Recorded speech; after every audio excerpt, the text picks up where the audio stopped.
Hi, this is Sandra Henry Stocker, author of the Unix as a Second Language blog on Network World. In this Linux tip, we're going to look at the color diff command. It displays the differences between two files, like the diff command, but adds color whenever the content is different. The first command we're going to show here has no output, which means that the two files are identical.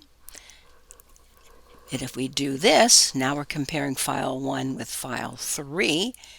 Hit return and we see, aha, file 1's lines are up here shown in red and file 3's lines are down here shown in green. So the differences are very obvious. And if I cat file number 3, it does have 4 lines. So what's happening here is that these two files have one line in common. So that's not showing up in the output. Well, that is your Linux tip for the color diff command. If you have questions or would like to suggest a topic, please add a comment below. And don't forget to subscribe to the IDG Tech Talk channel on YouTube.